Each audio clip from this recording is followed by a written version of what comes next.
And we're going to go back to the market district to turn in those quests that we just finished.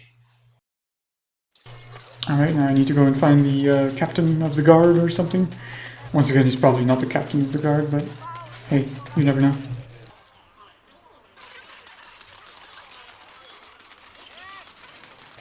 Hello, Sergeant Kylo. Good to see you back. Good to see you as well. Do you need any more help? I've got complaints in the Nord Noble Tavern that some mercenaries have invaded. Nothing violent has happened. The sellswords are probably just disturbing the nobles' rarefied conversation. Just drum the louts out of there. The barkeep doesn't mind some blood. Or sport, as she called it. Captain said Denham won't miss a few dead mercenaries. Do what you will, and good luck. Okay, thank you. I guess the other ones were Chantry Board quests, probably. Yeah. So I'm going to turn in those quests at the Chantry's Board real quick, actually. Hello, Chanter. And after much sweat, blood and toil, her labors ended, and the world marveled at what she wrought. So, actually Health Poultice, we could probably turn in these Health Poultices for request, but I kind of want them right now.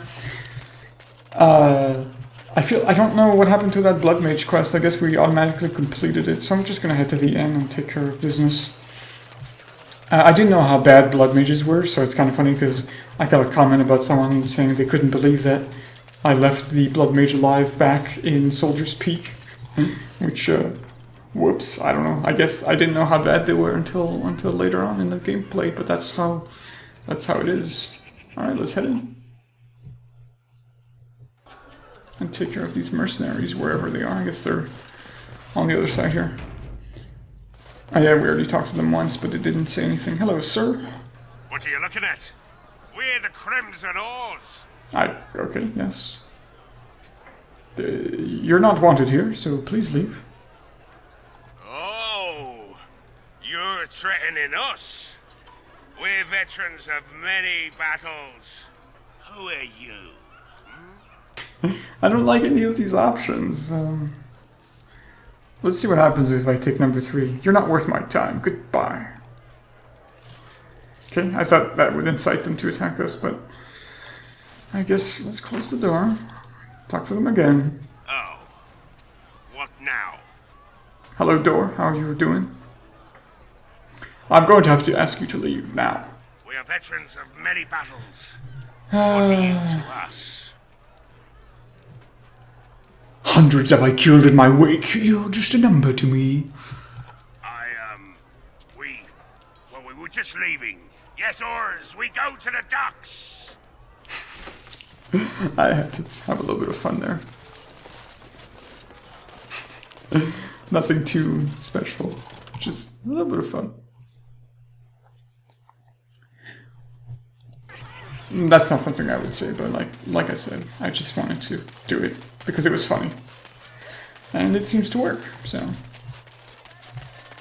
Hello. We got rid of those mercenaries by saying silly lines to them. Edwina sends her thanks for getting rid of the Crimson Oars. Mind you, she's disappointed there was no fighting. Here's payment. You've helped out a great deal. Yeah, I should have fought them. It would have been more fun. I have something for you. You okay? The market district is a whole sight better because of what you've done for us. I know this may not be much, but it's an extra thanks. A lot of folks swallow whatever lies are fed to them, but us believers will try and spread word about you and the Wardens. Thanks. You're welcome. Thanks for the help. All right. Unfortunately, I have more headaches. Wait, did you say more? You have more? Thanks for the help you've given. Unfortunately, I have More more headaches. headaches to deal with. More headaches to deal with, right. Well, I was going to say we're done in Denham, but apparently we weren't. But we're done in Denham for now. I mean, there's other quests that we can do, like Missing in Action and Find the Sextant, which I'm not sure what those are, but I don't really care because, like I said, it's just side quests with way more important things to do, like the Urn of Sacred Ashes, which I really want to do. This is my main goal. Mark is active. Yes, this is the one I want to do. Anything else is side quests, other than, like, of course, the big Red Cliff thing, right? We have to heal Arl Eamon with the urn, And then the other Blight quests, those are more important to me than all these like side tracky things that are just, they don't feel very important. Well, now that we're done here, I'm actually gonna head back to camp. I think I owe you an explanation for what happened earlier. Yes, you had me quite worried. I don't like that you fell down. It was a bit scary. You should know that something happened to me at the tower before you came along. Remember my apprentice, Petra? She encountered a demon in the tower. It would have killed her had I not intervened. I saved her life that day, but I did not survive that encounter with the demon. Oh, so you're undead? I'm not really sure what's going on. No, I'm not undead. If I were a possessed walking corpse and could still think, I'd kill myself. I engaged a very powerful demon to rescue Petra. It sapped me of all my energy and will and left me drained. It took everything I had to defeat it. And when I was done, I no longer had the strength to keep my heart beating. I remember my life ebbing away. Everything receded from me. Sound, light. I remember being enveloped in complete, impenetrable darkness. And then I sensed a presence enfolding me and cradling me, whispering quietly to me. The sensation is impossible to describe. I was being held back, firmly but gently, as a mother would a child, eager to slip from her grasp. I felt life and warmth flowing through my veins again. I began to be aware of small sounds and the discomfort of my hip pressing into the cold stone of the tower floor. That is an amazing story. The Fade contains spirits both benevolent and malicious. The benevolent spirits seldom make themselves known, because they want nothing from mortals, unlike the demons. It was one of these spirits that saved me. Without it, I would be dead. And it has not left me. It is with me, even now, bonded to me. You see, I am supposed to be dead. It is the spirit that is keeping me in this world. And this is not the way of things. Perhaps the spirit did not expect this, but it is weakening gradually. I am living on borrowed time. So you'll die after all of this is done? Perhaps the spirit wanted you to keep living so that you had certain duties to fulfill like this one. We'll see. Well, it's good to have you along, I guess, yes. Do you know how long this spirit will last? I do not know. I can feel when the spirit weakens, so I should have fair warning. But come, let us not talk about this. There is time yet. Okay. Now that we're in camp, I think I'm gonna just go around and do a little bit of a circuit and talk to everyone, since I feel like doing that. However, I do feel like I'm on a time limit because of Arl Eamon. I do want to save him as fast as possible, because I feel like he's gonna die if we neglect him, and I feel like we might be doing that at the moment. But we will probably be passing through some of the side quests, like the refugees and the Civil War. I think these are quests from the Denram Chanters Board, and then we'll cross across the lake and to the village of Haven. I did write a couple of things down because I keep forgetting about them. First off is the possession robes from Morgan. I didn't know this until I edited the videos. The robes I got from Flemeth's house are called robes of possession, which is a little bit suspect because, well, there's the whole thing about Flemeth possessing her daughter's bodies and that sort of stuff, so that's probably what that robe's for. Hopefully it doesn't do anything bad. I still feel like something horrible is going to happen because I didn't kill Flemeth. The other thing is, when we were in Denram, I saw that freedom poster, and there was a line about the hidden pearl or something, and the uprising of the Phoenix. Something about bringing the Grey Wardens back. And I feel like perhaps there is an uprising movement happening at the Pearl in Denram. So maybe we should check that out first, because we're there, and talk to the proprietor. I don't remember her name. I'm not very good with names, unless I'm there with someone for a while. Like I remember my companions' names, because they're with me most of the time. And the other thing is, apparently don't look at your map while you're in camp, because it crashes your game. This is the third time this has happened. So I'm just not going to open my map. The other thing that I do want to show you, though, that I found was interesting is that Wynne, if I can find her, there she is, has gotten a special ability because I talked to her during the plot. It was something about like the spirits inside her. So she has this ability called Vessel of the Spirit, which is the sustainability, and it gives her a pretty good amount of mana regeneration and spell power, which is pretty cool. It says once it's turned off, though, she gets stunned and suffers penalties to movements, attack, and defense. I don't know for how long. I don't know if she ever needs to turn it off, if it's like a sustainability for a few seconds. I don't really know. Well, I'm going to go ahead and do what I said I would do and talk to all the people in the camp. Hey there, Shale. How's it going? It speaks. Would you have expected golems to be different? Different? Different than what? Different than a statue? Different than a log? Should I talk in a monotone? Yes, master, I exist to serve the master. I shall kill for the master and only for the master. Perhaps it expected me to have a booming voice. Recite limericks. I can recite limericks, if it likes. That'd be kind of impressive. I don't know. Could be fun. But no, I think the question was... Unless I read the question wrong, I felt like we were asking Shale what he feels about other golems. Are they dirty limericks? I do want to ask this. Are they dirty limericks? Mostly they involve slaughtering pigeons in creative and invasive manners. I have never met another golem. I have no idea what one might be like, or why I wouldn't be like them. Why? Has it met other golems? Did they not sound as I do? I have not met another golem just yet. Maybe when we head to Ozamar, maybe I should bring Shale along, but usually I like to stick to the party that works for me in combat. And I like the party I'm using right now. I like their personalities and that sort of stuff, so I have no reason to switch them out just yet. And nor do I really want to. I don't know what the other golems sound like. I don't know what other golems might be like, but I am already superior by virtue of my free will. This is a good thing. Indeed, this is a good thing. I agree.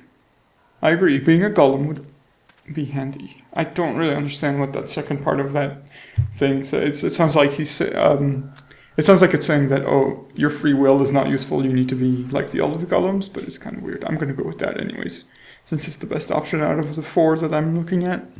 Imagine the benefits. No need to eat or sleep or perform other functions. Walk underwater, crush the heads of every opponent. The possibilities are limitless.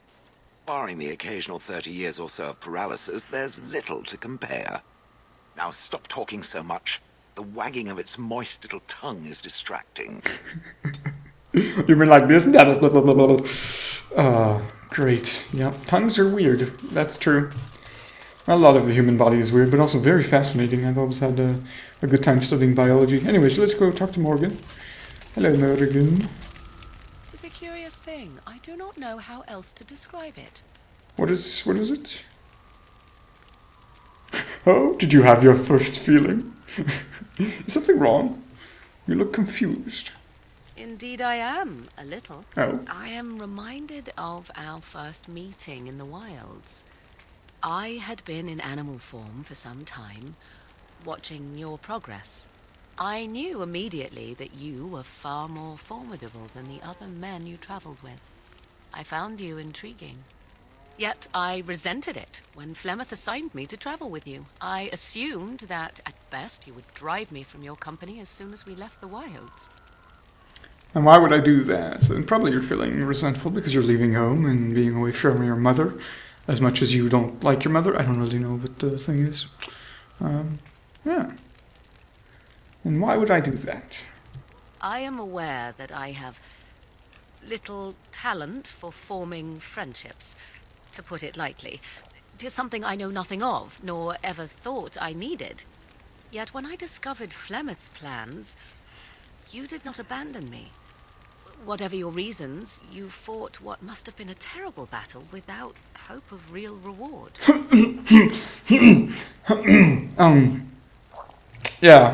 About that. Right. It was not such a terrible battle, trust me. Should I say that? I don't... Sure, let's go with that. Give her a hint of what happened. Even so, you went. No one has ever... 'Twas unexpected. That is all. The extent of my usefulness does not explain the interest and kindness you have shown since the wilds. You could as easily have ignored me entirely, yet you did not. You will need to forgive me for speaking so awkwardly, but do you suppose that we have become friends, you and I? I have nothing to compare it to. It's okay, don't feel awkward. I certainly understand that sometimes it can be difficult to articulate certain things. I have trouble with it, and much like Morgan, my skills at making friends, although I make friends easily, but I lose them just as quickly. But that's my own fault, because I'm very, very specific about the people, the things, and the food I eat, the people I hang out with, the things I do. I'm extremely particular, pardon me, about the things, about everything. So I guess you could call it picky, but it's very selective about what I do. It's just to keep my life the way I like to be, to make it. And yes, I would certainly hope so, that we're friends, Morgan. And something would be more than friends. I don't need to pick that option just yet. I mean, I do feel a little bit that way, but we'll wait a little bit. I certainly do hope so. I'm gonna go with. Indeed. Remarkable. Oh, she's I have happy. been with men physically, those who lusted after me and even professed love, but friendship with a man? I did not know 'twas even possible. Tell me, could there ever be anything more between you and I? Have you ever considered it? Sure, I sure have. Under the right circumstances, yes. It's funny. That's actually a really interesting twist where she's been with other people in terms of probably a sexual experience, but never a friends with anyone else. I think I've certainly seen that paralleled in reality with people. But it's actually a good topic to really put into a video game and explore. Anyways, I don't need to dwell on that too much. I'm going to go with number 2, maybe under the right circumstances. Which these are not. I understand. Well, I didn't say they weren't. It's good to think that we are friends. Of all the things I could have imagined when Flemeth told me to go with you, this would be the very last. I want you to know that while I may not always prove worthy of your friendship, I will always value it. But enough of such idle talk. There are more useful things to be done, surely. Oh, Morgan. The fields. The fields. I like Morgan. She's nice. Very good character, and like I said, I absolutely adore her voice actress and everything about her. So, yes, certainly I am attracted to Morgan. Anyways, hey Betty, how's it going, Stin? The cookie man. Give me your cookies. You called. I wanted to discuss something you mentioned. Speak, then. Never mind. Then I suggest we move on. I just wanted to check out. Let's, what were you doing in that cage? Does it matter? Very well. I caged myself. A weak mind is a deadly foe, as you are no doubt aware. But what happened? I mean, he put himself into a cage, so he didn't actually kill anyone? I guess he put himself into a cage to test his strength. But why did the Reverend Mother have the key, and what happened? I came to your lands with 7 of the Beresad, my brothers, to seek answers about the Blight. We made our way across the Ferelden countryside without incident, seeing nothing of the threat we were sent to observe. Until the night we camped by Lake Calenhad. They came from everywhere. The earth beneath our feet, the air above us. Our own shadows harbored the darkspawn. I saw the last of the creatures cut down, too late. I fell. I like 1 and 3. It seems like number 1 is a rhetorical question. It seems like the other Kunari probably died from the Darkspawn. And number 3 is kind of like a comforting option maybe for him, that we're relating his experience to ours. But I'm gonna go with 1 probably. Here we go. What happened to the other Kunari? I am told no others survived. I don't know how long I lay on the battlefield among the dead, nor do I know how the farmers found me. I only know that when I woke, I was no longer among my brothers. and my sword was gone from my hand. This is the... Oh, okay. I'm kind of excited now because he mentioned this sword, which I know is a quest to get it back. And, oh, yes.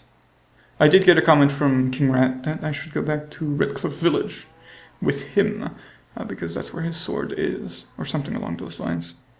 So what did you do then? I searched for it, and when that failed, I asked my rescuers what had become of it. And, did the farmers know where it was? They said they found me with nothing. Oh. And then? I killed them. With my bare hands. Why? I did. I knew they didn't have the blade. They had no reason to lie to me. I panicked. Unthinking, I struck them down. Okay. I can kind of understand a little bit, right? It's like battle shock, and he lost his most prized possession or something along those lines, so he also, his people are pretty, like, I guess, sort of a rage? I don't know. So you panicked over a lost blade? That sword was made for my hand alone. I have carried it from the day I was set into the Beresad. I was to die wielding it for my people.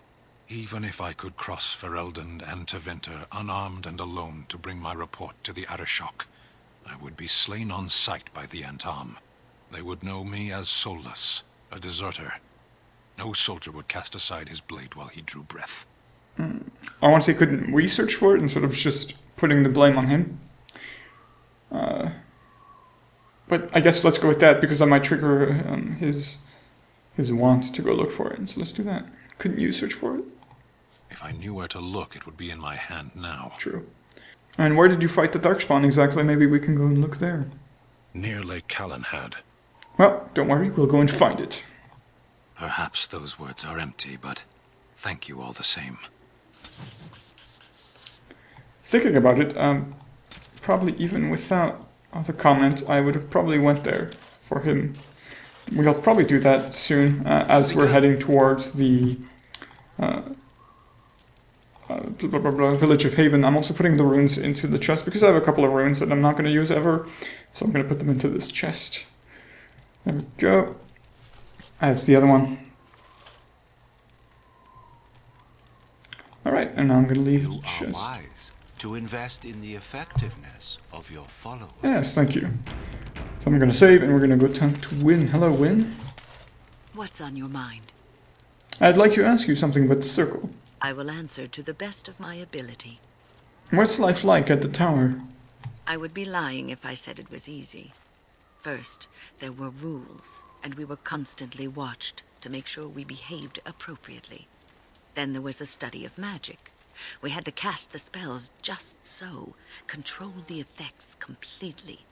A single word spoken incorrectly, a gesture out of sync, and lack of focus.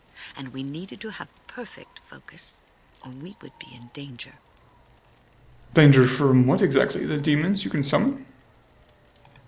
From Fade spirits. That's what I thought. If we were careless, they would enter our minds, and we would become abominations.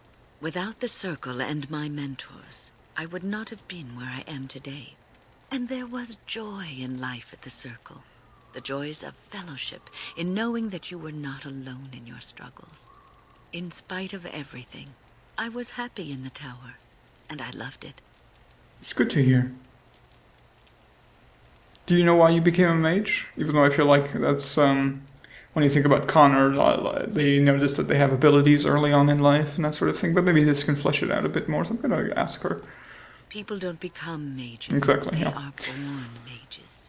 The talent just surfaces later. But you are asking how I ended up at the Circle. I was brought there by the Templars, just like many of the other apprentices. I don't remember very much. I was very young then. I can imagine that was a while ago. How do they know if you're a mage or not? I set a boy on fire. I'm sure that's a fascinating story. I didn't have a family. I never knew my real parents. My earliest memory was of hiding in a hayloft on a farm, trying to keep warm. I was found, and the farmer's wife was kind enough not to send me away. But they had children of their own, and I was never made to feel welcome. The eldest son was the worst. He was always calling me a stray and throwing anything he could get his hands on at me. And I don't know how it happened, but one day he just found his hair on fire. Fortunately, there was a large trough nearby. Just his hair, I'm a bit disappointed. I imagined him completely ablaze running through the fields. That was funny. Yeah, he was lucky. You could have done much worse to him. That's what I imagine. And you would have seen yourself trussed up like a festival turkey and paraded about the square for it. Village folk have little love for witches like us. Thankfully, all I had to endure was a few nights locked in a cold barn with a bowl of water and a crust of bread. The Templars arrived several mornings later. Good to hear it wasn't all too bad then. What happens when you arrive at the tower? I'll never forget the moment the Templars led me into the entrance hall of the tower. I had never seen anything so grand in my life. I stopped being afraid then.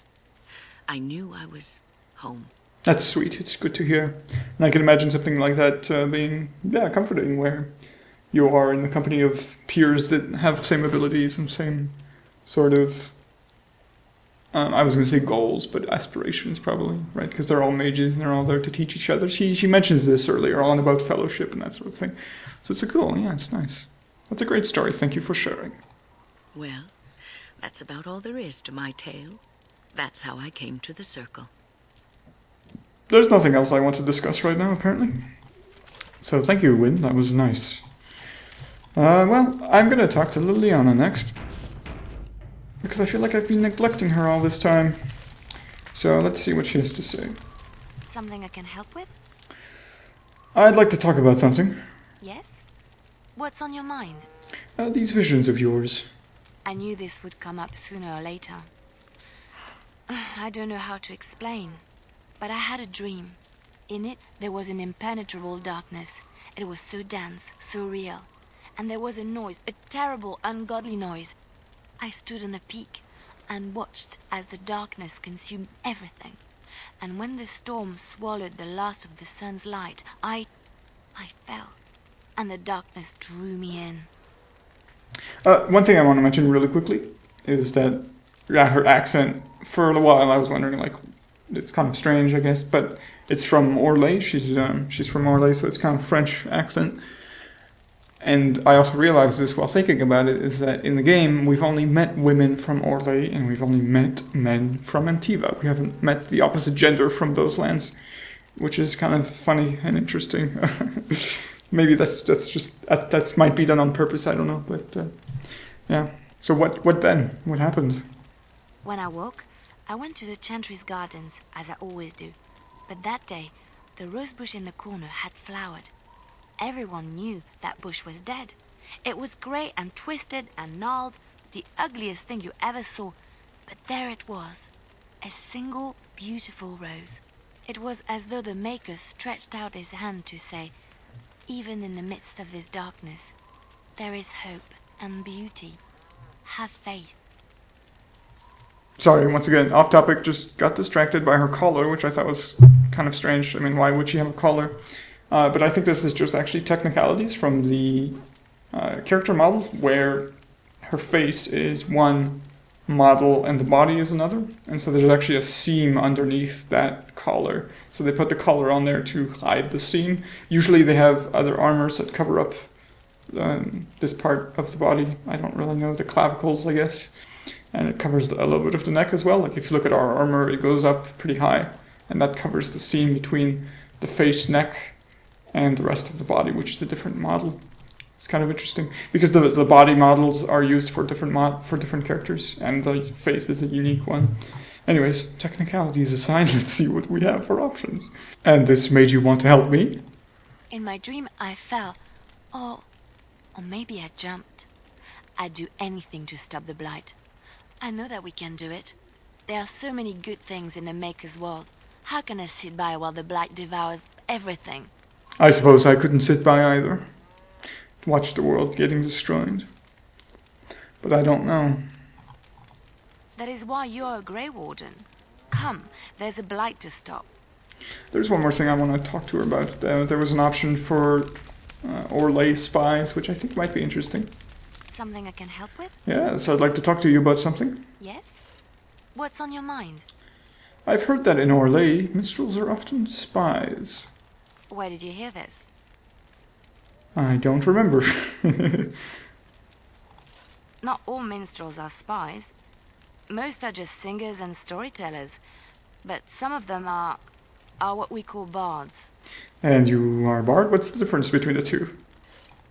Many use the two words minstrel and bard interchangeably, but to do so in Orlais would cause misunderstanding. Bards are minstrels and more. Spies, as you say. Some say there is a bard order, but I don't think this is true. Many bards work alone or in small groups, doing the bidding of a patron who pays for their services. If there is an organization behind it all, no one knows who they are. The thing, I would think that like minstrels are, minstrels are people who stay in one place, or they're kind of bound to a royal court or something, like the royal minstrel. And the bards are those who travel around and do that kind of thing. Maybe that's another distinction, I'm not really sure. And what sort of services does a bard offer? What do you think? They infiltrate, steal, sometimes assassinate? It depends on the bard. In Orlais, there is much rivalry amongst the highborn. They fight over land, influence, and the favor of the empress. But they cannot do this openly because it is impolite, and in public, they wear smiling faces and pretend to be civil. In secret, they plot and scheme to destroy each other. It is a game completely meaningless to anyone but its players. But you're a bard, aren't you? So what does that mean for you? Should I be trustful? I don't really know. Yeah, you seem to know quite a lot about these bards. And I shouldn't I, after having spent most of my adult life as one? You've guessed as much, I'm sure. But does it really matter what I was? What's past is past. So you're not a bard anymore? I feel like asking why she was living as a cloistered sister in rural Ferelden. To me, that's just like a cover, right? She's in disguise. And that seems like that to me. So that's where you learned to fight like that. You were evasive about that last time. My skills served me well.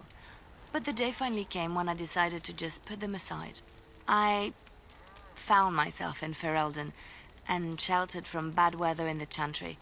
And when the storm passed, I just did not want to leave. I like to see the Maker brought me here. If you say so. Alright. Yeah, I mean, I'm trying to give her a chance to be interesting and that sort of stuff, but I don't know. She's not as interesting as I remember, but that's fine. That's okay. Not everyone has to be interesting and to my liking. Hey, buddy Alistair, how's it going? Look, before we go any further, I want to say something. I appreciate that you brought me to see my sister, and that you were there to talk me down after we left. You're a true friend. I just wanted to tell you that. Oh, thanks, Alistair. I would hug you if I could. I feel the same way. Well, now that that's out of the way, ask away. Is he be feeling awkward, but we're bros? I have some questions. Of course. Oh, jeez. What's this last option? If you were raised in a chantry, have you never ... Am I supposed to fill in the blank and say he's never had sex? Man, this game has crazy topics that are pretty mature. That's funny. I'm gonna go with number 4 right now. Why have you remained a Templar if you hate the Chantry? Have you seen the uniform? It's not only stylish, but well made. I'm a sucker for good... I'll give you that. Templar armor is dope. I love Templar armor. It's so amazing. What? I gave him Templar armor. He was wearing it. Oh, I don't think I've ever seen you wear it. I keep it hidden under my pillow. Sometimes I'll take it out just so I can hug it fondly and remember the good old days. Brings a tear to the eyes, you know. I'm confused now. And what's the real reason? You don't really want to know about my being a Templar, do you? It's really quite boring. If you say so. But I'm somewhat curious. You don't have to tell me, I was just curious. I suppose there's no harm in it then. Sorry if I was being perverse. I'm just... not used to anyone asking me these things. The truth of the matter is that I did hate going to the monastery. The initiates from poor families thought I put on airs, while the noble ones called me a bastard and ignored me. I felt like Al Eamon had cast me off unwanted, and I was determined to be bitter. But I took some solace in the training itself, I guess. I was actually quite good at it. What did you enjoy about the training? The education, mostly, but also the discipline. You need to have a disciplined mind in order to use the abilities we have. It was difficult, but rewarding. I never really felt at home anywhere, though, until I joined the Grey Wardens. And Duncan felt my Templar abilities might be useful when we encountered Darkspawn magic, so I kept it up. What about you? Do you have anywhere you consider home? Home is where my friends are, I guess, and where what I love to do is, so... Home is wherever the camp is, where I travel. We won't always be traveling like this, you know. Once the war is over, once the Blight is... well, a time will come when we'll have to think about having a real home again. Though that seems like a far ways off. And I suppose the Grey Wardens are gone for good, either way. I don't know how far off that's going to be. I'm about 20 hours into the game now. I don't know how much more I have. Maybe another 40, I don't know. That prospect scares me, though. Well, we can always rebuild the Grey Wardens after the Blight's over, maybe. I don't really know. Let's go with that, though. I suppose you're right. We can create new Grey Wardens, but we'll never get back those we lost. I wonder if it would ever feel the same. Anyhow, now I've sidetracked us. We'd better get back to what we're supposed to be doing right now. Yep. And even if it feels different, what's the point? You know, it's okay. Things change and you move on and you create new experiences and new people come into the fold and that sort of stuff. It's fine, you know, nothing to worry about. Alright, let's talk to this leather fetish person, Zevran. Here I am. And so you are. Care to answer some questions for me?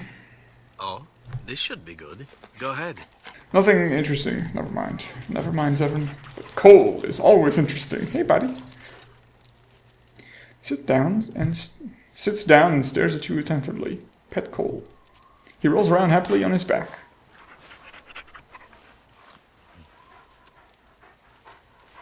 That's a good dog. Okay. I think that's the loop complete, so now let's head out.